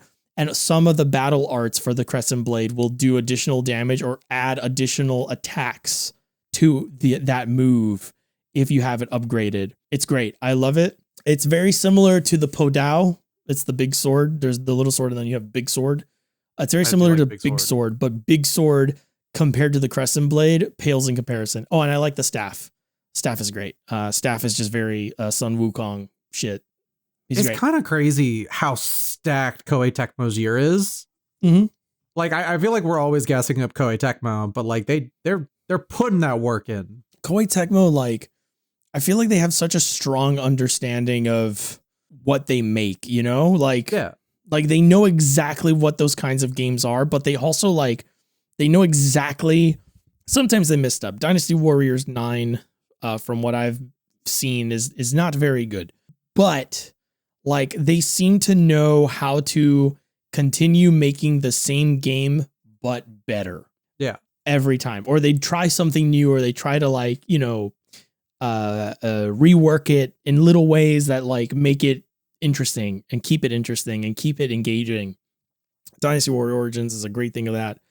What I was saying is like the Muso stuff, you don't unlock it until much later. So in Muso games, and again, if you've played Hyrule Warriors, you know this, you can collect weapons and they all have different attributes. Like they have like additional bonus abilities attached to them. Mm. You get those in Dynasty Warriors Origins before you beat a storyline in the game. But you don't get the ability to upgrade your favorite weapon or transfer skills from one weapon to another until you beat a storyline. Once you do that, then you unlock that option to do that, which is fine because throughout the entire like campaign, you are constantly unlocking stronger versions of those weapons anyway. So like you never feel during like the first playthrough, you never really feel like you're limited in options. Like you unlock a lot of weapons and you gain stronger weapons and like you're constantly like running into them and stuff. And then also, I don't know if this is exactly like chaos mode, but when you beat the storyline, you gain a new difficulty option called Ultimate Warrior. And when you do missions in Ultimate Warrior, there is an additional challenge added to every mission that you have to complete under the even harder difficulty. And Ultimate Warrior is like parry windows are tighter, enemies are more aggressive, they'll do special moves more often, such and such, they'll do more damage, you take more damage, etc., etc. If you do those things, if you complete those missions under Ultimate Warrior mode, you gain like permanent upgrades. Like one of the missions I could do would give me, you haven't gotten here yet, Cullen, but at some point in the game, you get your own army. So like with under you or just under the person you choose? Under you. So you get like a ragtag group of soldiers like assigned to you, but they're yours. So they stick with you no matter what. No matter what faction you pick, they stick with you. And you can do side missions to increase the size of your squad. They're basically like your personal guards. And like, I think right now I have like 27 of them, 32 of them, but you do side missions to get more of them. One of the Ultimate Warrior challenges, if you complete it, rewards you with more guards. And the more guards you have, you gain tactics that you can use on the battlefield. So for instance, I have volley, which is, or stone throw rather. I have stone throw where I can tell my soldiers to throw giant rocks at a spot on the battlefield in front of me. If I'm on a high ground and they do it to an enemy that's below ground, like at the bottom, far enough at the bottom, that will instantly stagger that enemy and give me a free assault on them. I have heavy charge where if I am like, let's say I'm running into like, you played enough to see like a large force, right? Like a big army, right? If I'm charging, one of those like the last bit of the prologue I played. Yeah. If you're charging into that and you have it's a cavalry charge. So you can cavalry charge into the big army, and any of the enemy officers that get hit by your cavalry charge are instantly broken so that you can assault them and potentially kill them like right off the bat. So like, they're called dramatic successes with the tactics. So you're also like strategizing to like, how do I reach this battlefield? How do I engage with the battlefield as well? I have a move right now called like threaten or something, where if I have enough soul, it takes a long time. So they're all on cooldown and they start on their cooldowns at the start of the mission. So if like 10 minutes go by and I'm still in a mission, I can activate and my guards are still. So here's the other thing. Your guards will withdraw from battle if you don't perform well. So if you're struggling in a mission or you're just kind of like playing a little sloppily, you lose the size of your army starts to shrink for that mission. System? Huh? No, it's like its own separate meter where like, let's say you get hit too many times, or like you start getting like, let's say like an enemy like hits you really hard and you almost die, right? Mm-hmm. You will lose like a certain number of soldiers. And if you lose too many soldiers, certain tactics become unavailable to you. So there's like an incentive to play really well. There's an incentive to strategize on the battlefield. And then there's an incentive to use those tactics at the right time. I have a move where if 10 minutes have gone by and I still have enough guards to do it, I can do like a war cry with my squad that lowers the morale of everyone around me and instantly breaks their fortitude so I can do a special move against them. It's really cool. It's awesome. Dynasty Warriors Origins is really great. It's also, for people who know that Muso tends to be really long, it's also really short. You said you put 50 hours into it. How many playthroughs have you done?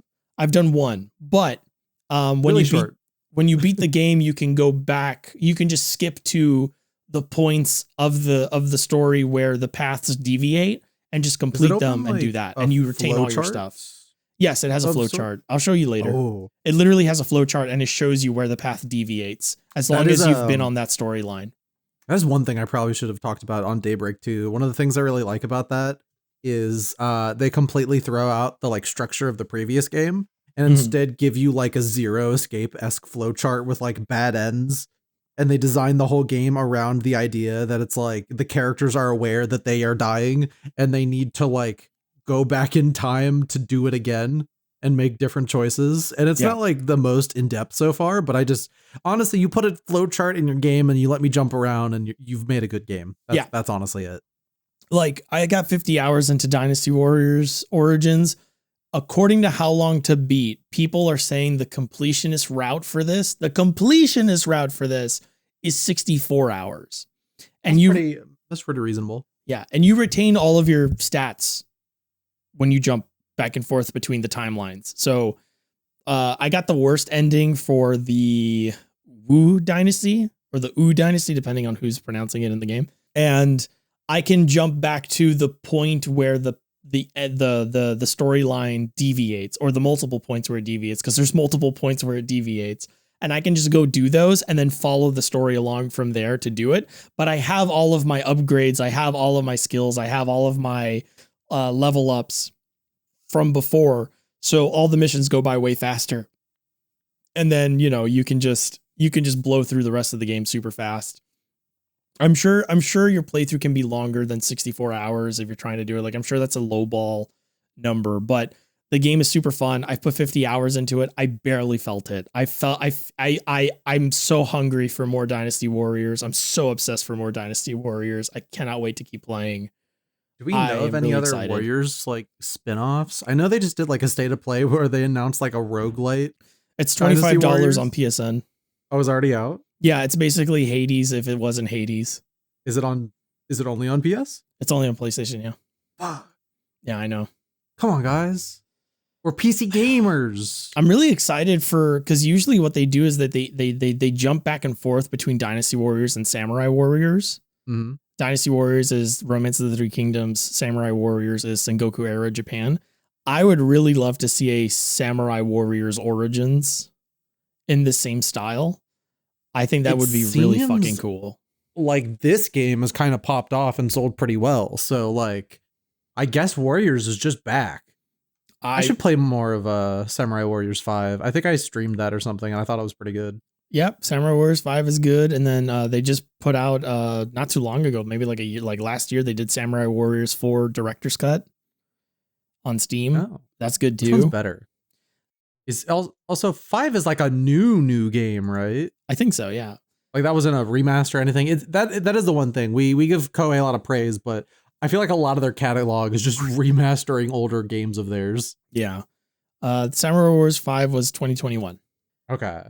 I want to say though, the one that I would recommend, because one of my regular viewers on my stream recommended this and I played it and he was right.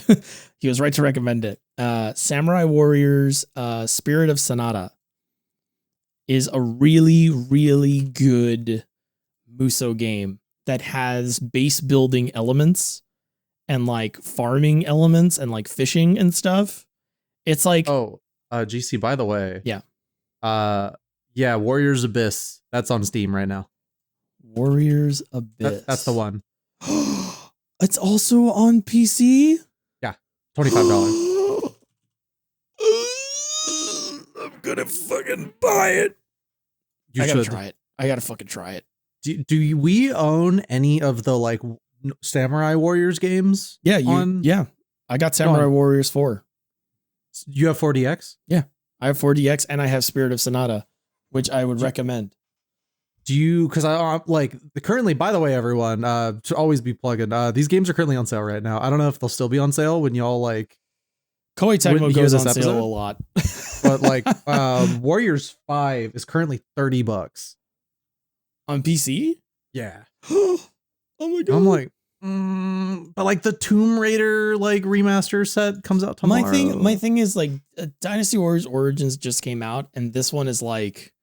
Yeah, really, really good. And then you're going to have to like deal with playing like an older Warriors game in like an older style. And that might be like jarring, but like I would recommend just playing Origins or going further back and playing something way older so that your brain can go, so that your brain like makes the adjustment better. And it's like, oh, okay, yeah. It's like if you like fucking play Skyward Sword after playing Breath of the Wild, like your brain would be like, what the fuck are you doing?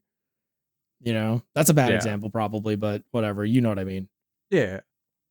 But yeah, Dynasty Warriors Origins, great, fantastic. Another game that I'm going to keep playing. I won't have much to talk about next week because I'm just going to be playing that. And I want to hold off on talking about this until later because my goal for talking about this next one was so that I could get you and Kazuma to play with me. Okay. So I'm not going to talk about it. What game is it? It's called Remnant 2. Oh, yeah. I feel bad that Kaz, died. Yeah. But like, it couldn't be helped. But like, yeah, my jaw just cracked. I've been playing Remnant 2. I don't want to get into it. For people who are like, I don't want to play Remnant 2 because like, I'm tired of Souls-likes. It's not a Souls-like. It just uses Souls-like mechanics in a different way. And that's actually one of the coolest things about it. It's a third-person shooter with a ton of different, there's too much to talk about, but it's great. I'm having a lot of fun with it. I can't wait to talk about it next episode. Awesome game. Yeah. And I think that's it. I mean, we can talk about, I would talk about the Like a Dragon demo, but I'll just wait until next episode where I've played the game. Bro. Yeah. Honestly, by then I'll like also probably have played a bit because I'm probably gonna like, I'll regret it a little bit, but I'll buy it. I'll play it. I don't have time to play this game, but you know how it goes. I mean, you wouldn't have to because you Steam library, Steam friend thing. Yeah, but also, Okay, whatever. I don't know, man. I just I don't know. I like you're right. I should just not, but like I'm just like I kind of just want to buy it. We complain about the series so much, and yet we return to the well. I always feel like our complaints are because we actively play it.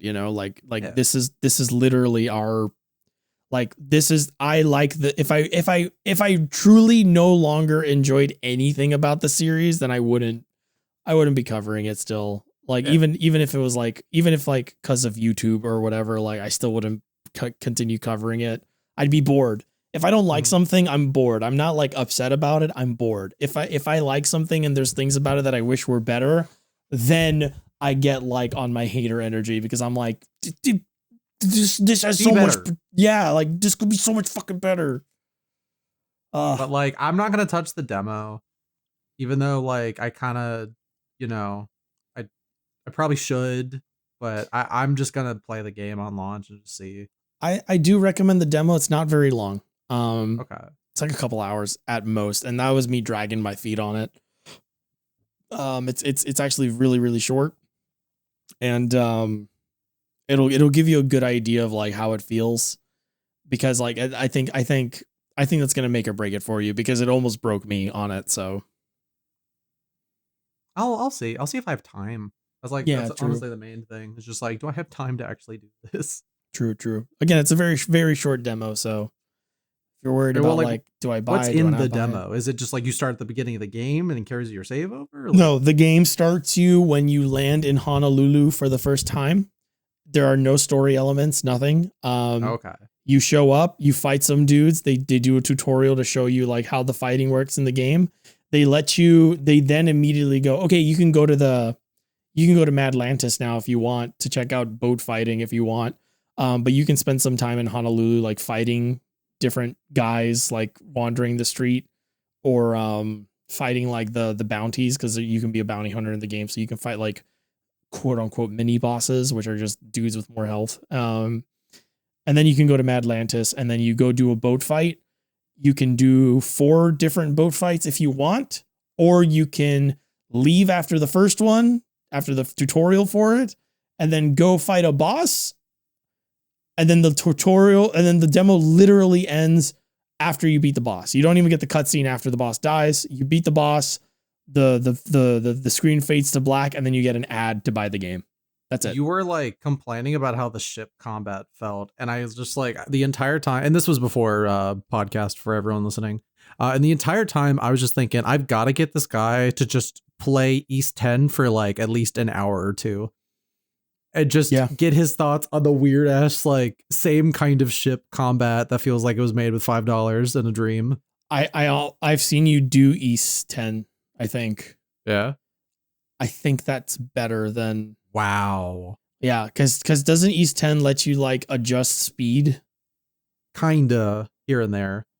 Yeah. I think the boat stuff in the demo was like more like you can kind of do cool stuff with it. Like there's like you can activate a boost for your ship, and then while you're boosting you can drift, but the drift isn't that good, and also the boost is very short. Mm-hmm. So like if you think you're gonna play this game, for people that don't know, if like Black Flag lets you like adjust your mast so you can go half speed, no speed, full speed, right?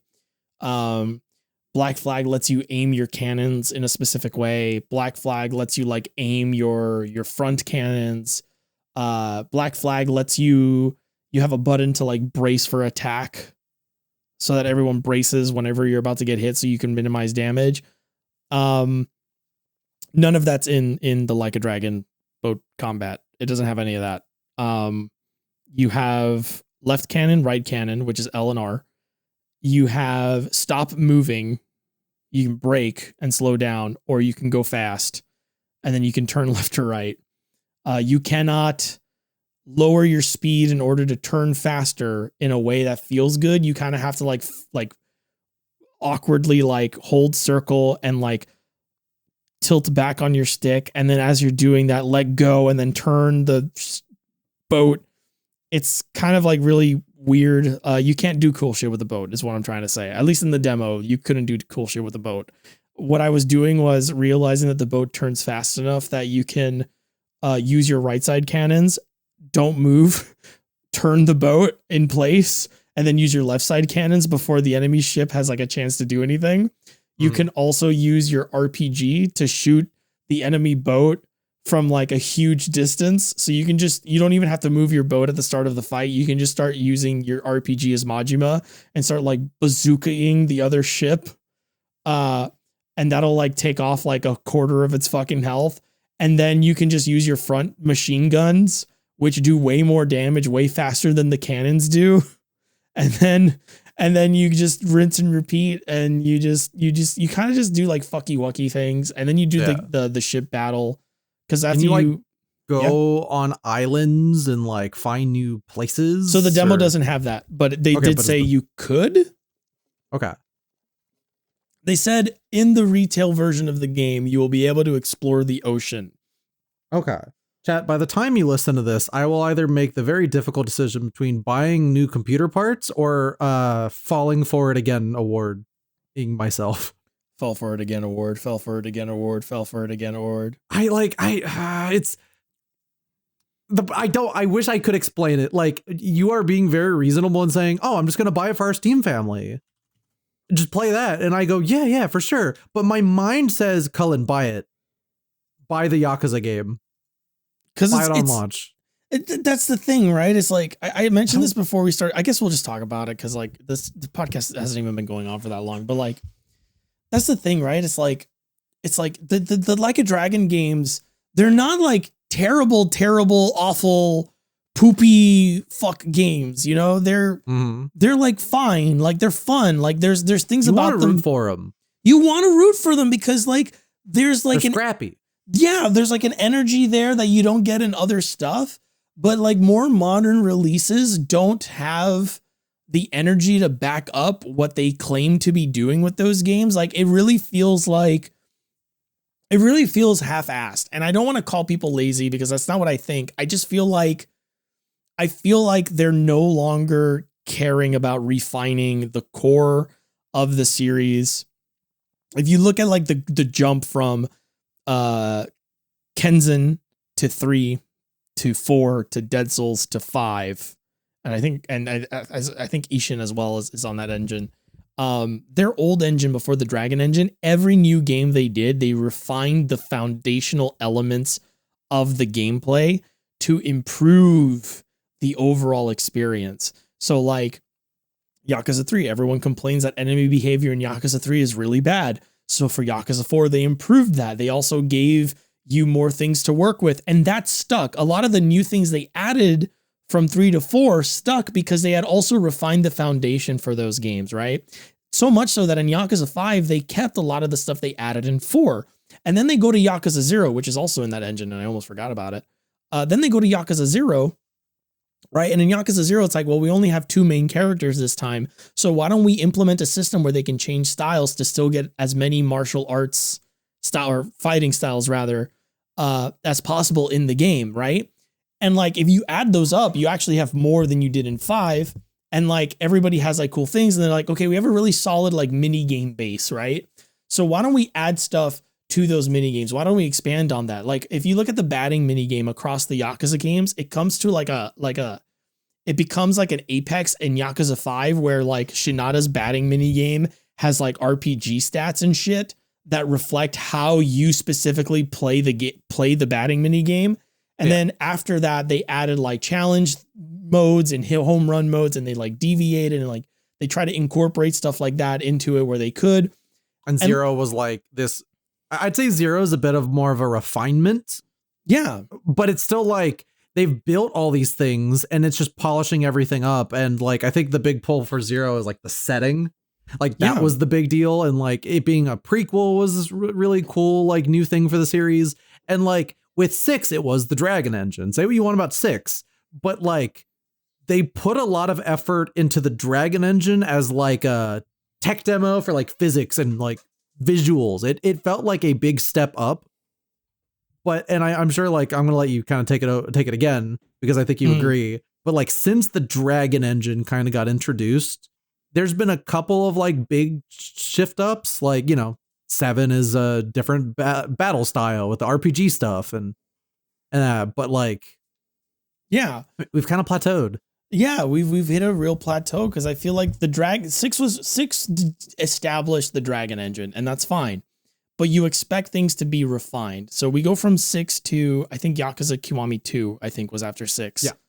As far as Dragon Engine games were concerned. Well, actually, they didn't innovate in that one. They made everything green. Whatever. They added a green filter. That's but a like big everything deal. else was mostly the same. They didn't like go back and like redo animations for Kiryu's heat actions. They didn't go and like, you know, change some of like Kiryu's behaviors compared to Yakuza 6 to like reflect the fact that this is a younger Kiryu. Because Kiwami 2 is basically like, for people that never played the original Yakuza 2, you're going back in time, right? So like he should not act like old Kiryu. He should act more like late 30s Kiryu, because that's how old Kiryu is in Yakuza 2. And like they don't do that, and you're like, okay, I get it, because like you guys make games really fast. And then then we get Judgment, and Judgment is like this incredible refinement of like the fighting systems.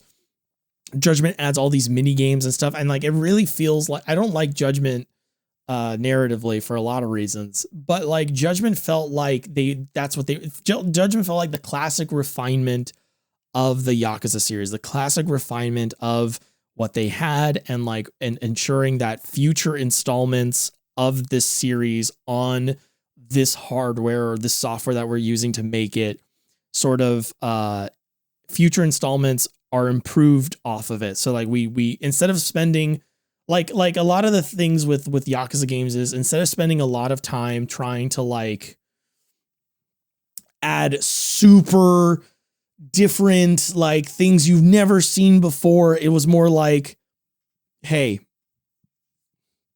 the lighting in Kamurocho and Yakuza 3 is kind of weird. We've improved it in Yakuza 4, right? In between, I totally forgot, in between like those Dragon Engine games, they did that fucking spin-off. The Samurai one? No. The Fist of the North Star? Yeah. No. Samurai one was before Fist of the North Star is what I was thinking. Yeah. And then randomly they just like go back to their old engine. Yeah. And then randomly they'll just, that's the other thing. It's like randomly they'll just go back to the old engine. And the old engine, every time they go back to the old engine, I'm like, oh wow, I remember this. Like this series used to be like, this is so concrete. This is like so good. And it's like, I wonder why. It's because they spent like 10 years like fine tuning that core thing in that, like the gameplay experience using that engine, and like everything works so well in that engine because like it's got a solid foundation. But it wasn't like that at the start. It was like that after 10 years of them working on it. And that's okay, because every game we got, you could tell that it had gotten better. Every game we got, you could tell that it was like, oh, this is structured better. Oh, this feels better. Oh, fighting in this game is like a little tighter. Like, oh, this is good. And then nowadays, every time they come out with a new Like a Dragon game, it always feels like they're just building upon a really crappy base. And they don't adjust that base. They don't like patch that base up. They don't like, they don't do that refinement. They don't do that polish. And for a studio that reuses assets as much as RGG Studios does, you kind of expect them to do that. You kind of expect them like reusing assets is one thing, and yeah, everybody does it. Understandable, given if, especially if you do like yearly games in this like AAA hellscape where everyone wants newer and newer graphics. Yes, but usually when you reuse those assets or those elements, you know, it doesn't have to be textures. It could be code. It could be, you know, the way the enemy AI behaves. It could be the physics for the crane game. Like that's all reused assets. That's all reusable assets, right? That's fine. But usually when you do that, you spend some time trying to make it feel better so that the next time you use it, one, a lot of people won't notice that you're doing that. But two, like people who do notice it go, oh, this is better. Oh, this feels so much better than the last time. Mm-hmm. Like, oh, wow. Like they really improved this. I've got to time me actually going back to Daybreak 2 for when you play the Majima game and just see who's eating at Shitburger. I know. And speaking of trails, right? Modern, like we're going to get to that. Where like modern Like a Dragon games, they don't do that anymore. You don't get that feeling anymore. You don't get that feeling of, oh, this is better. Like even Infinite Wealth, I was like, oh, they added new mechanics that are really good, but everything about the turn-based system in Infinite Wealth still has the same fucking problems from Yakuza 7. And it's like, why isn't that better?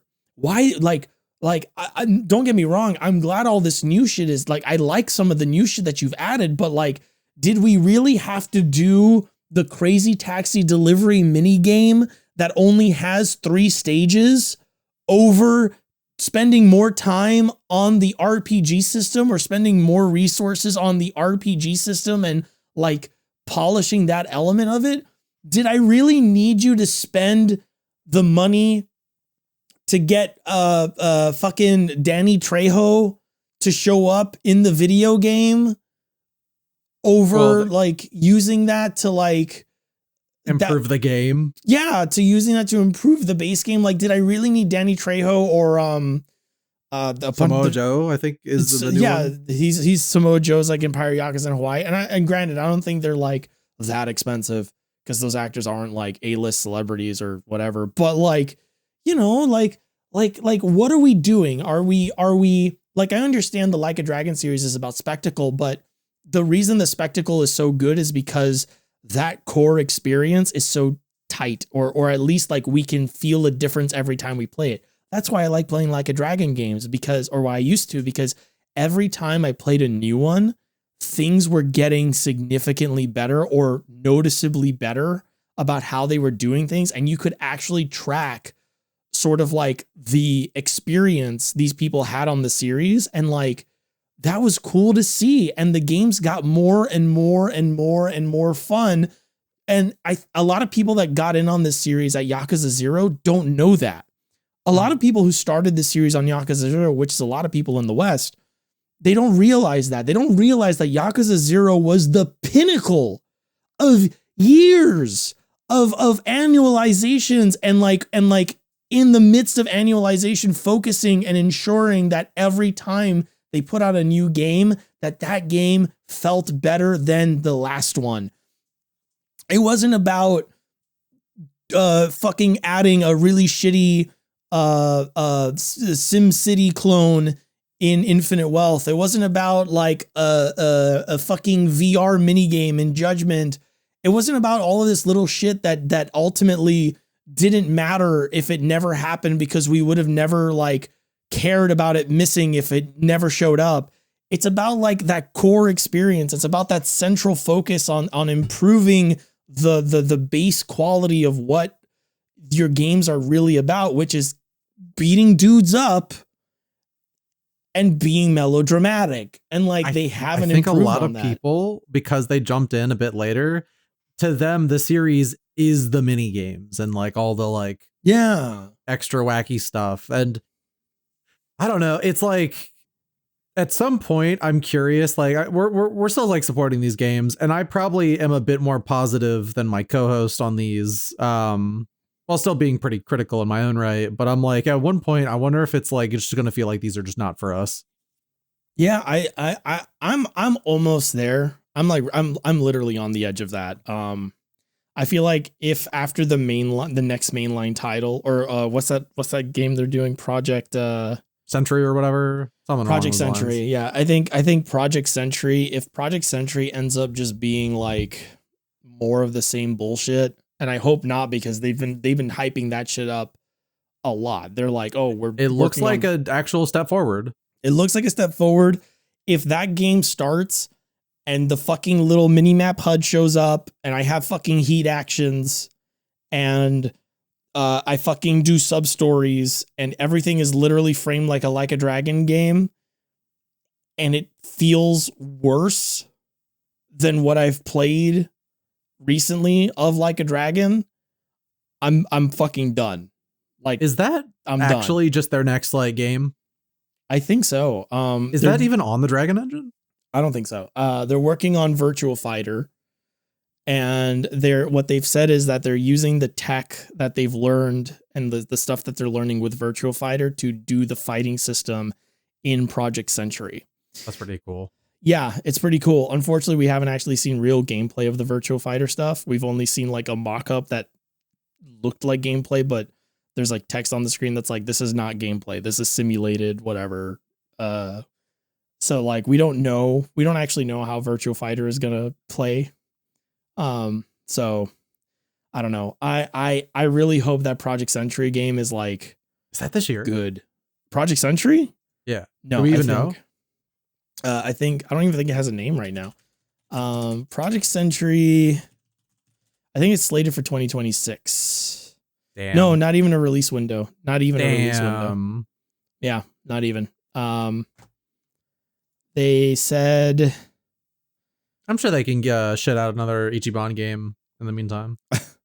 Yeah, right. They've shown some stuff of Project Century, but it really does just look like, they showed like one trailer at the Game Awards, yeah. Yeah, it looks like Yakuza, but in a different era. And again, like, usually when they deviate from like the mainline Like a Dragon stuff, the games end up being like fun, which is why I'm like kind of excited for Yakuza Pirate in Hawaii, because it's like so far and away. This is why I am also considering dropping $60 on it, even though I technically don't need to, because it's just like, but what if, huh? Yeah. What if I get to support the one I really like? Yeah. And like, just to like, complete the conversation, you know, the modern Yakuza games or the modern Like a Dragon games, I just don't feel like they're doing the things that the series is known for, that veterans of the series know the series for. And a really good example of like a series that like, and I know there's other factors for it, but I genuinely believe the factors aren't that different. The Trail series is a great example of a series that is still doing the things that I feel the Like a Dragon series used to do, which is every iteration, they try to like, you know, they reuse a lot of the same shit, but every iteration, it's like, we're going to make this thing a little better. We're going to make this a little tighter. We're going to make this a little nicer. We're going to make sure that like the basic components of this are better. We're going to add stuff. Sure. We're going to add new stuff. We got to do that. That's got to be entertaining. That's got to be interesting. You know, we got to add novelty or else, you know, things stagnate. Yeah. But it goes, not to cut you off, just to add on to that. It goes to show how much I'm like liking Daybreak 2 when I played the first game on PC frequently at either like a locked 60 on my Steam Deck or like 120 FPS 1440p on my PC, like my desktop. And I'm playing Daybreak 2 on Switch, and I'm still like, this is so much better. This is so much better. All this stuff, I can see all the improvements. The gameplay's improved, like all this stuff. imagine that the visuals would be better on another console. Yeah. But like, it's still like, I feel it. I could see the effort put into this. They had a basketball mini game. It's not good, but it's like cool. They brought mini games back. They brought fishing back. They're like adding all this stuff for their new engine. They're just building on it in a really cool way. Yeah, and I just that's it's the perfect example of what I'm talking about when I talk about like old Like a Dragon. It's almost like you have the luxury when you make a long running video game series. Movie makers, you ever see like a filmmaker who is constantly trying to make the same movie again but better? And he's trying, like, they're constantly like trying to aim for like the perfect version of that one fucking movie. Like that one kind of fucking movie. In video games, in the filmmaking industry, this can often be like a bad idea, right? Like chasing after like retelling the same fucking kind of story over and over again to like hit, you know, this standard or hit this metric of like, oh, it's gotta be perfect. It's gotta be like exactly the way I want it. And then ending up like you never hit it. You never get to that point, right? Video games have a luxury because of the way that like they're made and the way that like the resources for those things are pooled, where you could actually do that. If you're like a programmer in this fantasy world where this is how this works. If you're like a programmer, right? And you make an indie game, you make a game by yourself, right? And the game has like a combat system, right? And you almost get all of it done the way you wanted it. Oh, but there wasn't enough time to fucking really get the parry function working the way I wanted it to. Fuck, if I ever make another version of that, if I ever make a sequel or another game like that, I'm just going to take what I had and finish it. You can do that in video games. You can literally just go, yeah, it's the same fucking system, but like instead of spending a year making the whole system, I spent a year getting this one part of it, you know, fixing this one part of it. So now it feels more complete, or like now it functions better overall. Like you could just do that in video games. And like they used to do like a lot of AA, like Armored Core. That was literally their thing for a while. Armored Core used to do that. I mean, fuck Dark Souls, like FromSoft, like are up you until kidding Dark me? Souls blew the fuck up. Like their games just used to be like iterations. Yeah. And that's fine. And like, honestly, that's endearing. Like that's how a lot of these video game series that have such like avid fan bases. It's like, oh, you're just like doing the same thing, but like every time you do it, it gets better and better and better. You could just do that. And like when you stop doing that, when that's what you're known for, that's the identity of your series, and you stop doing that in favor of like spending more time on like adding like really half-baked things that you're not going to use in the next game. So like there's no that's what you're going to get, right? Like for the Pirate Yakuza game, they're going to do boat combat. Okay. If the boat combat is a little undercooked, you know, there's no second game for me to go, oh, you know, that'll be better next time. They're not going to do that. They're not coming back to that.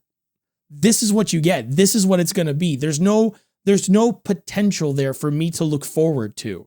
Unless like Pirate Yakuza sells really well, and then we get a Majima series that's all about like, boat combat. That's just like about like just being a pirate. It would be interesting. It would have to sell so well that they go, let's not do a different Majima story. Let's do a sequel to the Majima story. That they got to be like, fuck that Ichiban guy. Ichiban's dead. We're done with Ichiban forever. Majima is our guy now. We sold 100 billion copies of Majima the game. He is never not going to be a pirate from now on. He's just always going to be. We're gonna pivot the series into a game about pirates.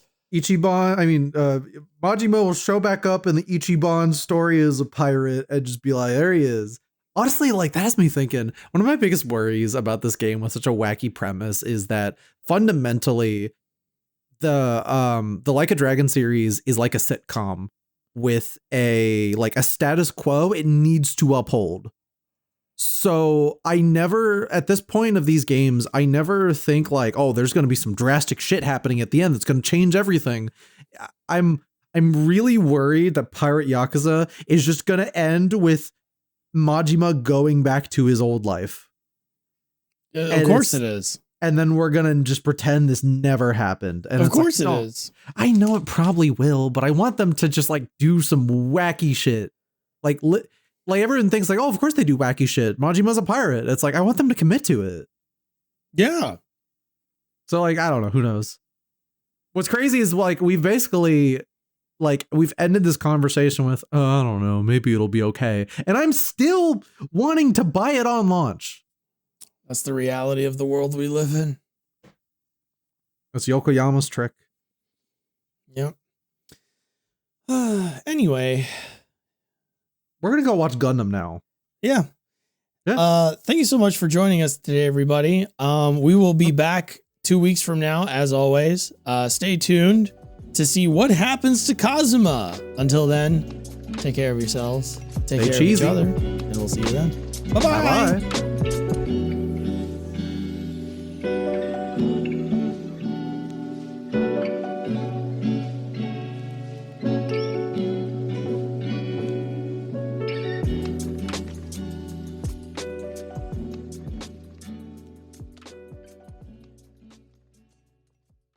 We were going on for a while. I gotta mute real quick. Just keep going, GC. Okay.